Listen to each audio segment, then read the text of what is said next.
வயல்களில் தேங்கியுள்ள நீர் வடிந்ததும் கணக்கெடுப்பு பணி தொடங்கப்பட்டு நிவாரணம் வழங்கப்படும் என உழவர் நலத்துறை அமைச்சர் எம்.ஆர்.கே. பன்னீர்செல்வம் தெரிவித்துள்ளார்.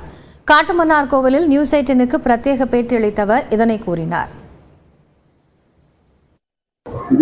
திடீரென்று இந்த காட்டுமன்னார் கோவில் பகுதி அரியலூர் மாவட்டத்தில் பெய்த மழை வீராணா ஏரியில் மீறி தண்ணீர் வந்த காரணத்தால் திடீரென்று ஒரு 4 அடிக்கு மேல் இங்கே தண்ணீர் வந்தது காரணம் அது கணக்கெடுக்கின்ற பணி தண்ணீர் வடிந்தவுடன் கணக்கெடுத்த பணி நடைபெறும்.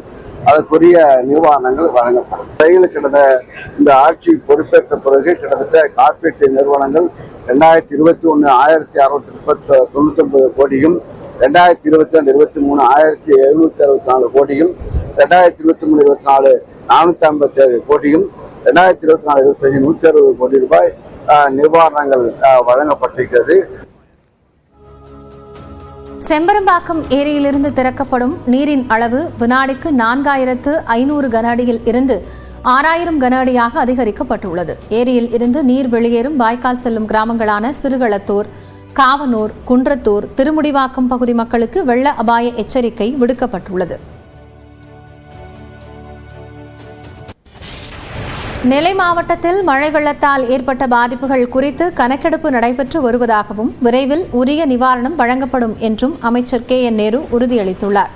நெல்லை சந்திப்பு பேருந்து நிலையம் பகுதியில் தேங்கியிருந்த மழைநீரை வெளியேற்றும் பணிகளை பார்வையிட்ட அவர் வரும் காலங்களில் மழைநீர் தேங்காமல் இருக்க திட்டங்கள் செயல்படுத்தப்பட்டு வருவதாக கூறினார். முதலமைச்சர் என்ன சொல்லியிருக்காங்க, பாதிக்கப்பட்டது நெல் இது பாதிக்கப்பட்டிருக்கு, காலை பாதிக்கப்பட்டிருக்கிறது, பயிர்கள் கம்பு ஒரு சோளம் அது பாதிக்கப்பட்டிருக்கிறது. கணக்கெடுக்கிறோம். கலெக்டர் கணக்கு எடுத்துக்கிட்டு இருக்காரு. எல்லாம் உரிய முறைப்படி முதலமைச்சருக்கு தெரிவித்து விவசாயிகள் கொண்டு வந்து கொடுக்குறோம்.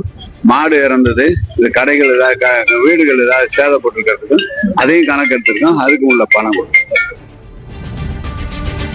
செங்கல்பட்டு மாவட்டம் மதுராந்தகம் கிளியாற்றில் ஏற்பட்ட வெள்ளப்பெருக்கால் தனியார் பேருந்து சிக்கிக் கொண்டது. அதை மீட்பதில் 2ஆம் நாளாக சிக்கல் நீடித்து வருகிறது. 3 நாட்களாக பெய்து வரும் மழையினால் மதுராந்தகம் ஏரியிலிருந்து திறக்கப்படும் 7000 கன அடி உபரிநீர் தற்போது கிளியாற்றின் வழியாக சென்று கடலில் கலக்கிறது. இந்நிலையில் தச்சூரிலிருந்து செங்கல்பட்டு சென்ற தனியார் பேருந்து சகாயநகர் அருகே கிளியாற்றில் சிக்கிக் கொண்டது.